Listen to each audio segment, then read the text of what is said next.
우리가 이제 사도행전 17장을 하는데 그 암피폴리와 아폴로니아를 격려한다겠는데 우리가 지도 10번을 봐보세요. 그러면 지도 10번을 보면은 거기 나와요. 어디에 나오냐면 트라키아라는 지역에 보면은 나오죠. 거기에 암피폴리아 그 아폴로니아가 나오죠. 거기 밑에 보면 빌립보 교회 밑에 보면 옆에 보면 나와요, 안 나와요? 빌립보 그렇게 빌립보 교회 보이죠? 거기 보면 나오죠. 암피폴리하고 그 다음에 이제 그 암피폴리 옆에 뭐가 나오냐면은 그 암피폴리에서 밑으로 가면 아폴로니아가 나오고 그 옆에 가면은 뭐가 나오냐면 데살로니가가 나와요. 바울은 습관대로 그들에게 가서 새 안식일에 걸쳐 성경을 가지고 그들과 변론하며 그리스도께서 고난을 당하셔야 했던 것과 죽은 자들로부터 다시 살아나셔야 했음을 설명하고 입증하면서 내가 여러분에게 전하는 이 예수가 바로 그리스도라고 하자 그랬어요. 그러니까 이 바울이 항상 복음을 어디 가서 전하냐면 유대인들에게 먼저 가서 전한 거예요. 근데 유대인들은 흩어져 갖고 그 노마 AD 70년 뒤에 흩어져 갖고 흩어진 곳에서 그 회당을 만들어서 모여 사는 거예요. 성전이 없어지니까 회당을 만들어서 이제 모이는데 이 바울은 항상 유대인에게 먼저 가서 복음을 증거해요. 그래서 유대인 회당에 들어가서 복음을 증거하는데 습관대로 이 새 안식일 3주 동안 21일 동안 성경을 가지고 그들과 변론을 하는 거예요. 성경을 가르치는 거예요. 바울이. 그러면서 이제 3절이 그리스도께서 고난을 당해가지고 죽은 자들로부터 다시 살아나셔야 했음을 설명하고 입증하면서 내가 여러분에게 전하는 이 예수가 바로 그리스도 메시아다. 하나님이시다 라는 이야기를 하는 거예요. 그들 가운데 몇 사람이 믿고 바울과 실라를 따랐으며 경건한 헬라인들의 큰 무리와 적지 않은 수 저명한 부인들도 그리하니라. 그러니까 이제 바울과 실라는 그 회당에 들어가서 유대인에게도 전했지만 이 이방인들 헬라인에게도 전한 거예요. 헬라인 그 말은 이방인들이다 그 말이에요. 그래서 그 이방인들은 몇 명씩 경건한 헬라인들의 큰 무리가 적지 않은 수가 저명한 부인들도 이제 누구를 믿게 됐냐면 예수 그리스도를 믿게 된 거예요. 그러는데 5절에 보면 그러나 믿지 않은 유대인들이에요. 믿지 않은 유대인들. 뭐 됐다 그랬어요? 시기. 여러분들 시기는 나쁜 거잖아요. 시기, 질투,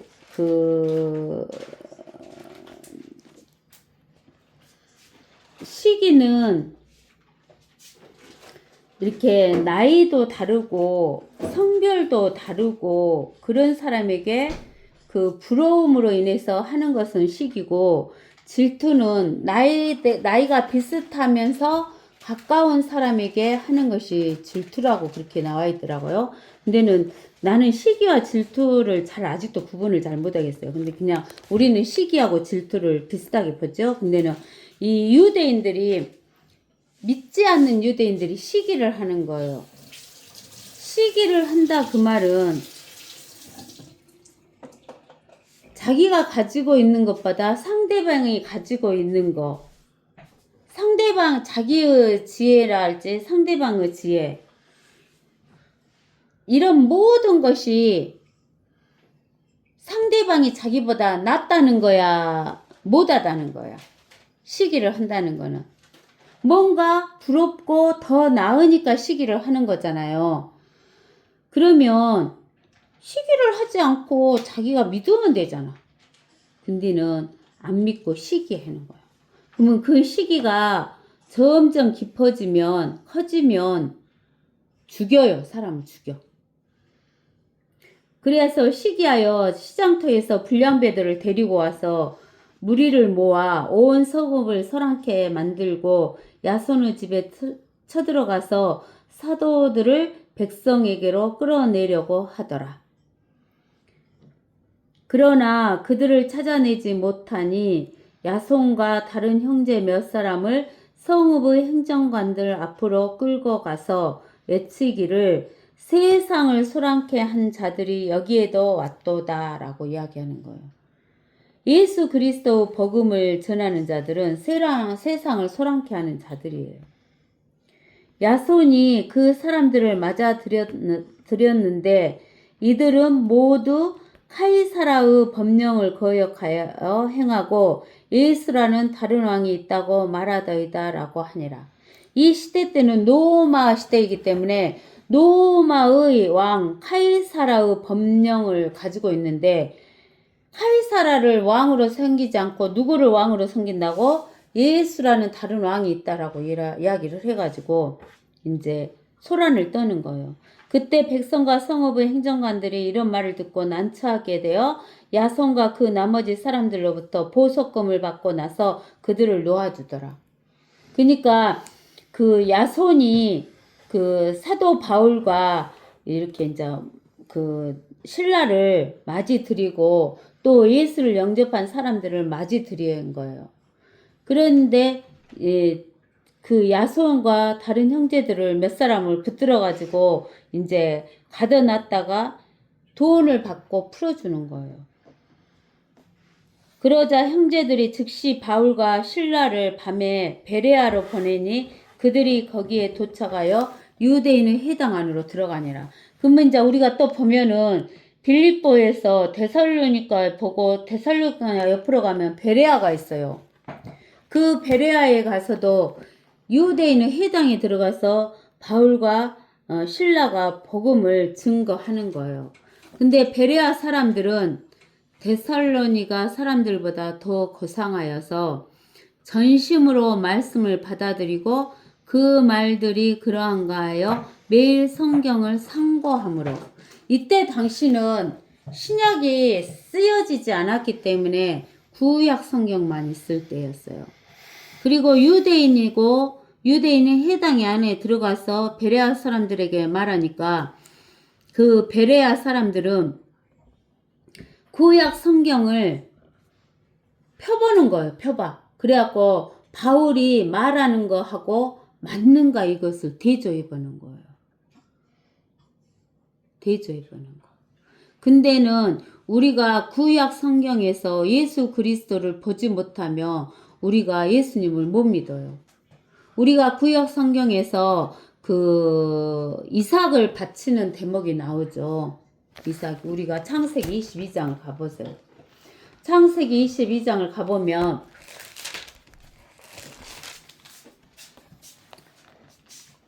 6절에서 이렇게 나와요. 아브라함이 번제에 쓸 나무를 들어서 그의 아들 이삭에게 지우고 그는 자기 손에 불과 칼을 들고 두 사람이 함께 가더라. 이삭이 그의 아비 아브라함에게 고하여 말하기를 나의 아버지여 하니 그가 말하기를 내 아들아 내가 여기 있노라 하니 그가 말하기를 불과 나무를 벗어서 그런데 번제에 쓸 어린 양은 어디 있나이까 하자 아브라함이 말하기를 내 아들아 하나님께서 그 다음에 여러분들 읽어보세요. 뭐라고? 하나님 자신을 번제에 쓸 어린 양으로 마련하실 것이라 하고 두 사람이 함께 가더라. 그 다음 이제 뚝 띄어서 어디를 읽어보냐면 13절. 아브라함이 눈을 들어 살펴봤더니 보라 숯불에 걸린 순양 한 마리가 그 뒤에 있는지라 아브라함이 가서 순양을 잡아와서 그의 아들 대신에 번제로 드렸더라. 아브라함이 그곳의 이름을 여호와 이레라 불렀더니 오늘날까지도 말하여지기를 여호와의 산에서 그것이 메시아가 예수 그리스도가 보여지리라 하더라 그러는 거예요. 그러니까 여기에서 어린 양은 누구냐면 예수 그리스도예요. 예수 그리스도. 그 다음에 이제 출애굽기 출애굽기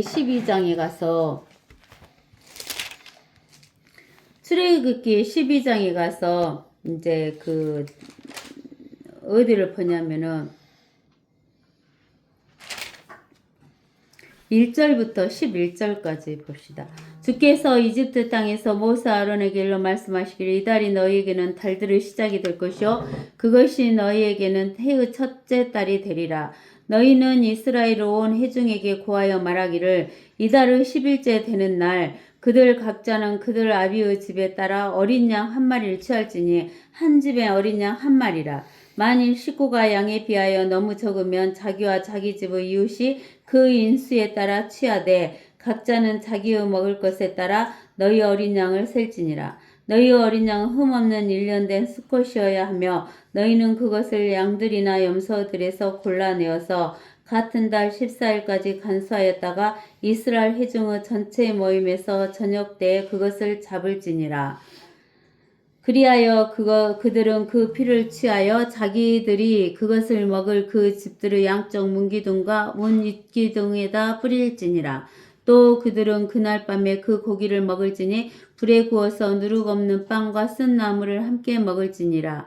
날 것으로 먹거나 절대 물에 삶아서 먹지도 말고 불에 구울지니 머리와 다리와 그 내장이니라. 아침까지는 아무것도 남겨두지 말지니 아침까지도 남은 것은 불로 태울지니라. 너희는 그것을 이렇게 먹으라. 허리에 띠를 두르고 발에 신을 신고 손에는 지팡이를 들고 급히 먹을지니 이것이 주의 유월절이니라. 즉 주의 유월절의 어린 양이 누구다 그 말이에요. 예수 그리스도이다라는 것을 여기 구약에서 보여주는 거예요.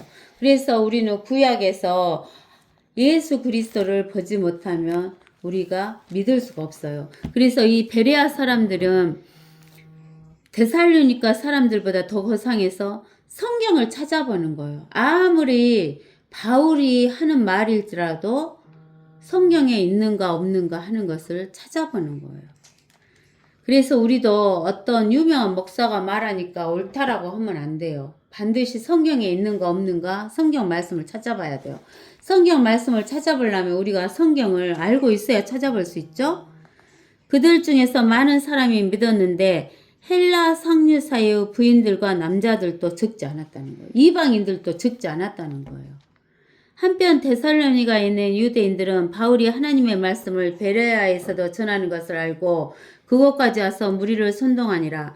그러자 즉시 그 형제들이 바울을 바다까지 가도록 보내고 실라와 디모데는 계속 그곳에 머물더라.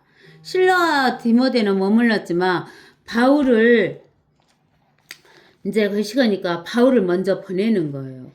데살로니가 그 사람들이 와가지고 그것이 바울을 괴롭히게 되니까.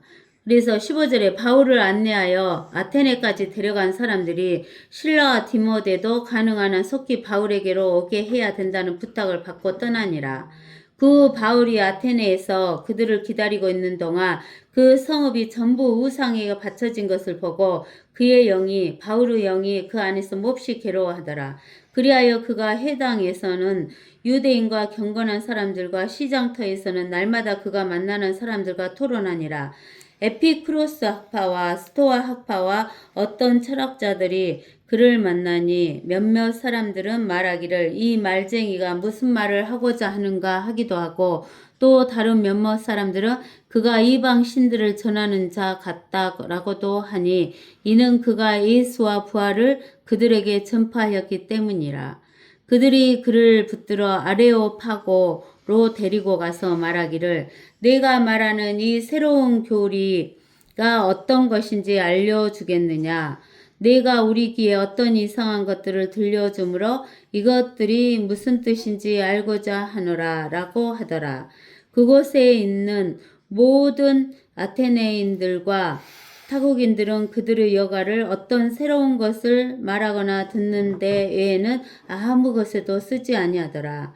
그러므로 바울이 마르스 언덕 한가운데 서서 말하기를 아테네 사람들이여 내가 보니 너희는 매사에 너무나 미신적이니라. 지나다니다가 너희가 섬기는 대상을 보는데 알지 못하는 신에게라고 새겨놓은 제단도 있었노라. 그러므로 너희가 알지 못하면서 섬기는 그 대상을 너희에게 알게 하리라. 세상과 그 안에 있는 만물을 지으신 하나님은 땅과 땅의 주시니 그분은 사람의 손으로 만든 성전에는 계시지 아니하시며 또한 무슨 필요한 것이 있는 것처럼 사람의 손으로 섬김을 받아야 되는 것도 아니시니 이는 그분이 만민에게 생명과 호흡과 만물을 주심이라 이렇게 이야기하는 거예요. 이 말은 뭔 말이냐면 이제 바울이 그 데살로니가 성도들이 핍박하니까 이제 피해가지고 베레아에 가서 복음을 증거하고 베레아까지 쫓아오니까 이제 아테네까지 왔어요. 근데 아테네는 그 당시에 그 그리스의 수도였잖아요. 아테네가. 근데 그 아테네에 보니까 우상이 많이 새겨져 있어요. 그리고 그 우상만 새겨져 있는 게 아니라 이제 날마다 그 유대인은 해당에서는 유대인과 경건하는 사람들, 시장터에서는 날마다 그가 만나는 사람들과 토론을 한 거예요. 누가? 바울이. 이방인들과 토론한 거예요. 해당에서는 유대인들과 토론하고 시장터에서는 이방인들하고 토론한 거예요. 누가? 바울이. 근데 그 당시 때 우리가 학교에서 배운 에피크로스 학파와 스토아 학파가 그리스 그 철학자 중에 두 파 중에 유명하죠. 근데는 이 성경에서도 에피크로스 학파와 스토아 학파가 나와요. 그러면서 어떤 철학자들이 그를 만나니 이제 이 스토아 학파와 에피크로스 학파가 이 거시기 바울을 만나요. 그래갖고 몇몇 사람들이 말하기를 이 스토아 학파와 에피크로스 학파가 바울을 이길 수가 없는 거야. 사람의 지혜가 더 높아요. 마귀의 지혜가 더 높아요. 하나님의 지혜가 더 높아요. 하나님의 지혜를 가진 바울을 당할 수가 없어요. 그러니까 뭐라고 하냐면 이 말쟁이가 무슨 말을 하고자 하는가 이렇게 하고 그 다음에 또 두 번째로는 그가 이방 신들을 전하는 자 같다 이렇게 이야기하고 그 다음에 세 번째는 이 새로운 교리가 어떤 것인지 알려주겠는가 이렇게 하고 그 다음에 네 번째로는 우리 귀에 어떤 이상한 것들을 들려주므로 이것들이 무슨 뜻인지 알고자 하노라 이렇게 사람들이 이 네 가지 부류로 나뉘어지는 거예요. 그러면서 21절에 보면 모든 아테네인들과 타국인들은 그들의 시간을 어떤 새로운 것을 말하는 것과 듣는 것에는 쓴데 그렇지 않은 것에는 쓰지를 않으려고 하는 거예요. 근데 우리가 하나님의 말씀은 옛길이라 그랬죠. 그러죠. 옛길이라 그랬어요. 그리고 새길이라 그랬어요. 근데는 이 사람들은 하나님의 말씀을 듣는데 자기들의 시간을 쓰려고 하는 게 아니라 어떤 새로운 것을 말하거나 듣는데 쓰는 거예요.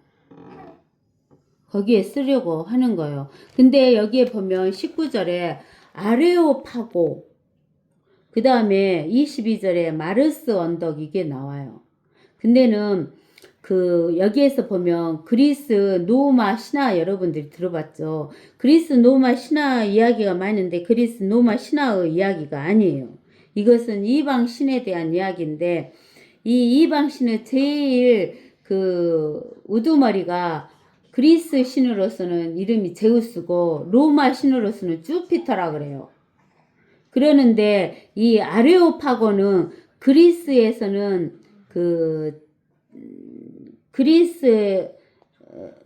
그리스에서는 전쟁의 신을 아레오파고스라 그랬고 로마에서는 전쟁의 신을 마르스라 그랬어요. 그래서 아레오파고 언덕, 마르스 언덕 똑같은 말이라고 생각하시면 돼요. 이게 아레오파고에 마르스 언덕이라는 그곳에 데리고 가서 사람들이 거기에 서서 새로운 것을 듣고 싶어 하고, 또 새로운 교리를 듣고 싶어 하고, 이상한 것을 듣고 싶고, 새로운 것을 듣고 싶어 해요. 그러는데, 이 사람들에게 변론을 할 때 바울이 뭐라고 하냐면, 22절에 너희는 매사에 너무나 미신적이다. 그렇게 이야기하는 거예요. 그 시대 때 그리스와 로마에서는 이 에피크루스 학파와 스토아 학파라는 그 파로 나뉘어졌는데 최고의 지성을 가졌다고 하는데 너희는 미신적이다고 그렇게 이야기하는 거예요. 누가? 바울이. 그러면서 너희가 알지 못하는 신에게 그랬는데 신이 엄청나게 많은데 그 신 중에서도 또 진짜 신이 빠졌을까봐 알지 못하는 신 그러면 빠진 신이 거기에 다 들어가는 거예요. 그러니까는 바울이 24절에 이렇게 하는 거예요. 세상과 그 안에 있는 만물을 지으신 하나님은 창조주 하나님은 하늘과 땅의 주시다 그 말이에요. 하늘과 땅과 만물과 사람을 만드신 하나님 창조주 하나님은 자기가 만들었기 때문에 사람의 손으로 만든 성전에는 계시지 않는다 그 말이에요.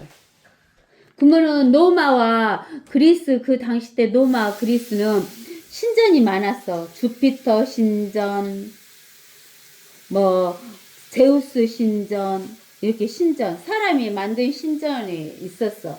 근데 창조주 하나님은 사람이 만든 신전에 있다 없다. 사람이 만든 신전에 안 계신다 그랬어요. 계시지 않는다 그랬어요. 또한 무슨 필요한 것이 있는 것처럼 사람의 손으로 섬김을 받아야 되는 것도 아니에요. 주피터나 제우스는 신전에다가 모셔놓고 사람이 섬기잖아요. 짐승 잡아다 섬기고. 그러는데 하나님은 사람의 손으로 섬김을 받는 분이 아니시다는 거예요. 그러면서 하나님은 사람에게 만민에게 생명, 영생도 주시고 사람의 라이프 육신의 생명도 주시고 만물도 주시는 그런 분이다라고 이야기를 하는 거예요. 그래서 우리가 그 사도행전 7장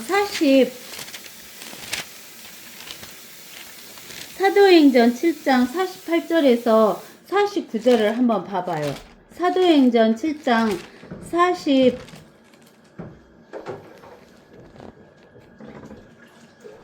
48절에서 49절을 보면은 이렇게 나와요. 지극히 높으신 분은 하나님은 사람의 손으로 만든 성전들에는 거하지 아니하시나니. 사람이 만든 건물에 거하신다 안 거하신다? 안 거하신다. 선지자가 말한 바 주가 말하노라. 하늘은 나의 보좌요. 셋째 하늘은 하나님의 보좌요. 땅은 하나님의 발판이 돼요. 지구는 하나님의 발판이니라. 너희가 나를 위하여 어떤 집을 짓겠으며 또 나의 안식할 것이 무엇이겠느냐. 셋째 하늘이 하나님의 보좌예요. 땅은 지구는 하나님의 발받침이에요. 근데 너희가 손으로 짓는 성전에 하나님이 계신다 안 계신다? 안 계신다는 이야기를 하시는 거예요. 그러면서 요한계시록 4장에서 뭐라고 하냐면 4장 1절에 우리가 봐봐요. 이 일 후에 내가 쳐다보니 보라 하늘에 한 문이 열려있는데 내가 들은 첫 음성은 나팔소리 같으며 내게 말하여 이르기를 이리 올라오라. 내가 이후에 마땅히 일어나야 할 일들을 내게 보여주리라 하더라. 또 내가 즉시 영안에 있게 되었는데 보라 하늘에 한 보좌가 놓여있고 셋째 하늘에 한 보좌가 놓여있고 한 분이 그 보좌에 앉으셨는데 앉으신 분의 용모가 벽옥과 홍보석 같으며 그 보좌를 들은 무지개는 에메랄드 같이 보이더라. 또 그 보좌 주위에는 24 장로가 있는데 내가 본 그 자석들에는 흰옷을 입은 24 장로가 앉아있고 그들은 금으로 만든 면류관을 머리에 썼더라. 그 보좌에서는 번개들과 천둥들과 음성들이 나오고 보좌 앞에는 7 등불이 불타고 있었으니 그것들은 하나님의 7명이라. 보좌 앞에는 수정과 같은 유리 바다가 있고 그 보좌 가운데 그 보좌 주위에는 앞뒤로 눈이 가득한 4 짐승이 있더라. 이렇게. 이렇게 하나님의 보좌는 셋째 하늘에 있고 하나님의 발은 이 지구 위에 있다라는 이야기를 지금 하고 계시는 거예요. 그러는데 우리가 이 땅에다가 지구 위에다가 건물을 지으면 그 건물 속에 하나님이 계신다 안 계신다? 안 계신다 그 말이에요. 건물에. 그러니까 그 건물을 지어놓고 하나님의 성전이다 하고 하나님을 섬긴다 하면은 섬김을 받는다 안 받는다? 안 받는다 그 말이에요. 그런 하나님이 우리에게 영생과 나이프와 만물을 주셨다라고 이야기를 하는 거예요. 주신다고 하는 거예요. 아시겠어요? 그래서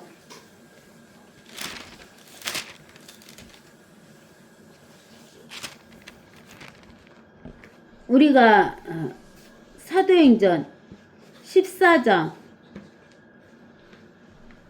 15절도 봤어요. 말하기를 여러분 어찌하여 이 같은 일을 하느냐. 우리도 여러분과 같은 성정을 지낸 사람으로 여러분에게 전하는 것은 이러한 어리석음을 버리고 하늘과 땅과 바다와 그 안에 있는 만물을 지으신 하늘과 땅과 바다와 그 안에 있는 만물을 지으신 살아계신 하나님께로 돌아오라는 것이라.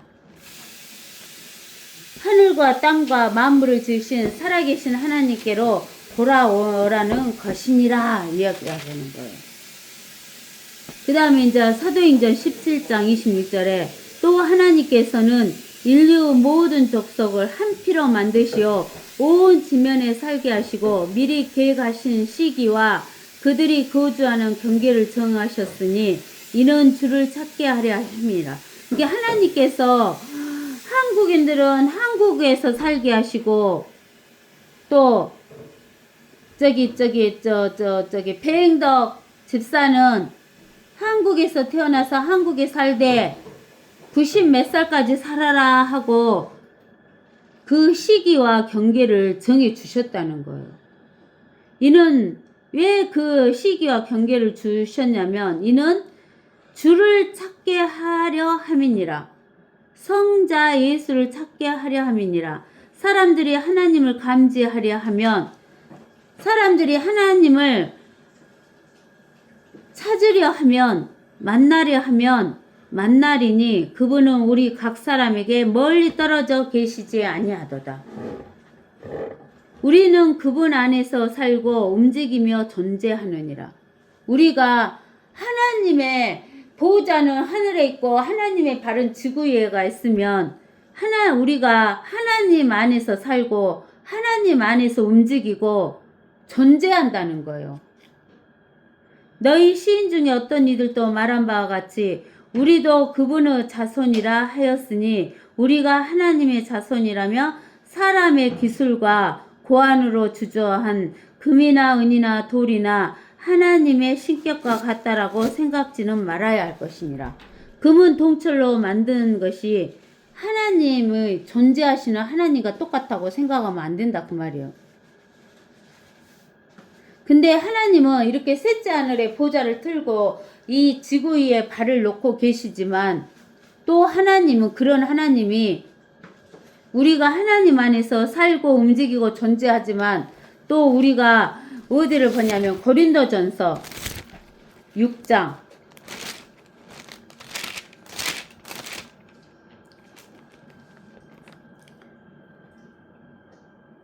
17절 그러나 주와 합하는 자는 무엇이다? 한 영이니라. 음행을 피하라. 사람이 범하는 죄마다 몸박겠지만 음행하는 자는 자기 몸에 죄를 짓는 것이라. 또한 너희 몸은 너희가 하나님으로부터 받은 바 너희 안에 계시는 성령의 전인 것을 알지 못하느냐? 너희는 너희 자신의 것이 아니니라. 너희는 값을 치르고 산 것이니 그러므로 하나님의 것이니 너희 몸과 너희 영으로 하나님께 영광을 돌리라. 하나님께 영광을 돌리라 그 말은 하나님의 통치를 인정하라 그 말이에요. 그래서 하나님은 셋째 하늘에 보좌를 틀고 계시고 발은 이 지구에 놓고 계셔서 모든 사람이 하나님 안에서 존재하고 살고 움직이지만 안 믿는 사람의 안에는 하나님이 존재하지 않으셔요. 근데 예수 그리스도를 영접한 사람은 이 하나님의 교회는 하나님의 교회인 사람의 몸 안에 하나님의 보좌가 또 있다는 거예요. 그것을 여러분들이 깊이 알고 계셔야 돼요. 그래서 우리 몸 안에 하나님의 보좌를 가지고 있는 사람들은 하나님의 자손이고 하나님의 자손이고 또 그런 사람은 하나님의 신격, 하나님의 성부, 성자, 성령의 그 존재를 우리가 땅에다 만들어 놓은 금은 우상으로 이렇게 만들어 놓은 거 우리가 크게 돌로 만들어 갖고 사람의 100배를 크게 만들어 놓은 그 돌로 만들어 놓은 신상, 금으로 만들어 놓은 신상, 은으로 만들어 놓은 신상을 어떻게 하나님의 신격에 비교하느냐 이 말이에요.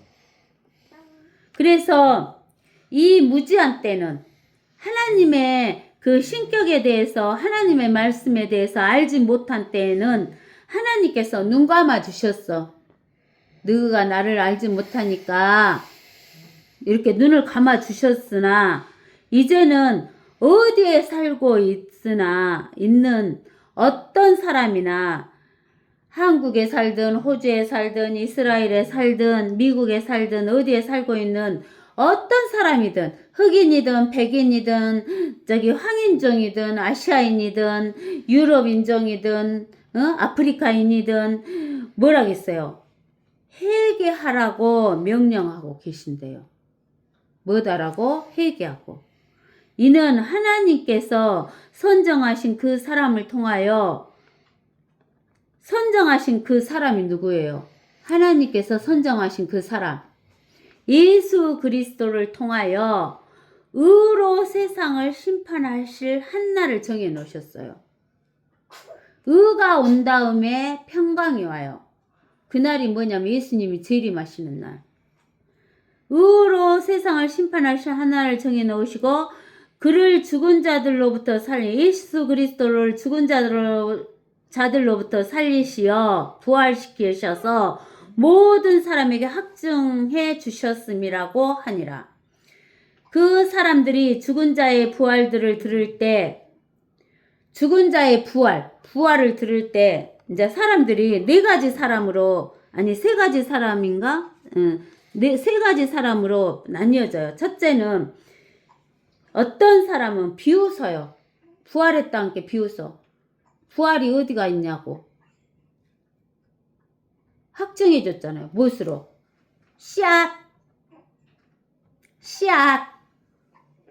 씨앗을 땅에 묻으면 죽었어요. 씨앗이 죽어서 땅에 묻혔어요. 그러면 싹 터요. 꽃 피어요. 열매 맺어요. 똑같은 씨로 나와요, 안 나와요? 부활이에요. 또 병아리가 부화되죠? 병아리가 부화되죠? 그러죠? 확증해 줬죠? 사람 죽으면 땅속에 들어가요, 안 들어가요? 들어가죠? 언젠가는 부활해요.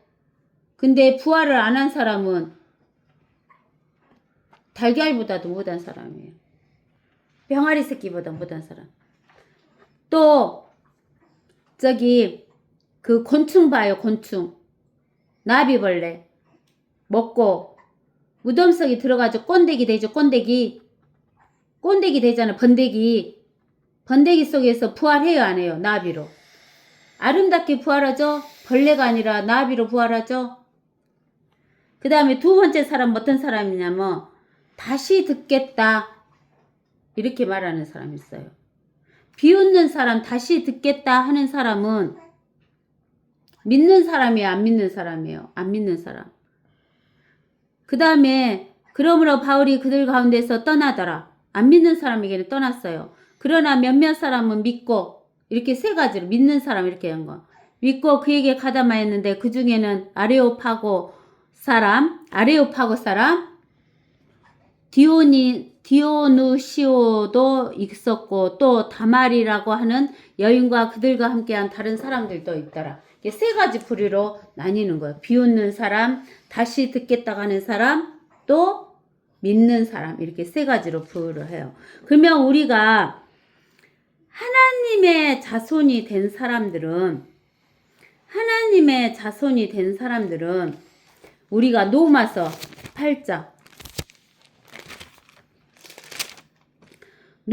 8장 어디를 보냐면 14절에서 20절까지 읽어보세요. 아니 21절까지. 무릇 하나님의 영으로 인도함을 받은 이들은 곧 하나님의 아들들이니라. 너희는 다시 두려워하는 종의 영을 받지 아니하였고 양자되는 영을 받았으므로 그에 따라 우리가 아바 아버지라 부르짖느니라. 성령이 친히 우리의 영과 함께 우리가 하나님의 자녀임을 증거하시거니와 자녀이면 또한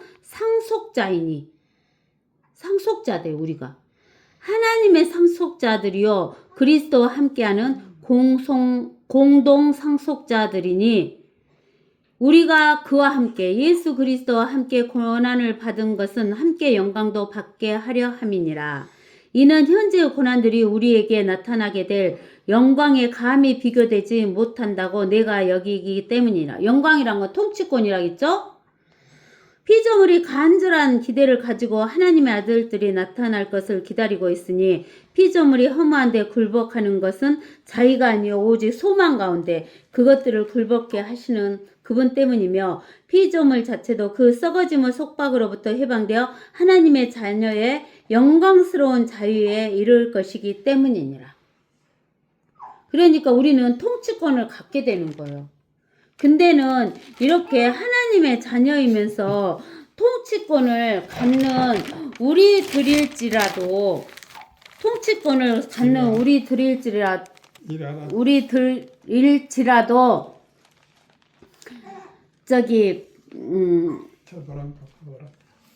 우리가 요한계시록 우리가 이제 어디를 보냐면 5장 10절을 봐보세요. 5장 10절을 보면 우리 하나님 앞에 우리를 통치권을 갖는데 어떤 통치를 거냐면 왕들과 제사장들로 삼으셨음이니 우리가 어디에서 땅 위에서 통치한다는 거예요. 우리가 어디에서 통치한다고요? 땅 위에서 통치하게 된다라는 이야기를 하시는 거예요. 그러면서 또 여기 그 요한계시록 11장 15절에 보면 11장 15절에 보면 그 후에 일곱째 천사가 나팔을 부니 하늘에서 큰 음성들이 있어 말하기를 이 세상 나라들이 우리 주와 그의 그리스도 왕국들이 되어서 예수 그리스도가 영원 무궁토록 못한다고 통치한다는 거예요. 이게 예수 그리스도가 영원토록 통치할 때 우리들이 누구하고 함께 통치하게 된다는 거예요. 예수 그리스도와 함께 통치하게 된다는 이야기를 하시는 거예요. 그러면서 우리가 이제 또 어디를 보냐면 우리가 이렇게 하나님의 자녀이면은 우리에게 통치권을 하나님께서 주신다 그랬잖아요. 주신다 했는데 우리가 요한계시록 22장 15절에 보면은 그러나 개들과 마술사들과 음행자들과 살인자들과 우상 숭배자들과 누구든지 거짓말을 즐겨 행하는 자는 모두 다 바깥에 있으리라. 이 말은 뭐냐면 우리가 예수님을 믿어서 구원을 받은 자여도 육신적으로 개들이 되고 마술자가 되고 음행하는 자가 되고 살인자들이 되고 우상 숭배자들이 되는 거예요. 우상 숭배는 골로새서 3장을 보면 지금은 우리가 금은 동철로 우상을 안 만들어도 3장 5절에 보면 3장 5절에 보면 이렇게 나와요. 그러므로 땅에 있는 너희의 지체를 죽이라. 곧 음행, 부정, 사욕, 악한 색욕, 탐심이니 탐심은 우상 숭배니라. 우리가 이런 것을 하면서 살아가면은 육신적으로 이런 것을 하면서 살아가면은 통치권이 있다 없다? 없어요. 빼앗겨요. 그래서 하나님께서는 우리가 하나님의 자녀이니까 우리에게 통치권을 주는데 우리가 이런 행동을 하고 살면 통치권을 뺏겨요. 그러니까 마귀는 우리에게 영원한 생명은 뺏어갈 수 없지만 뭔 뺏어갈 수 있다? 육신적으로 살아갖고 통치권을 못 하도록 통치권을 뺏어간다는 거예요. 아시겠어요? 오늘은 여기까지 하겠습니다.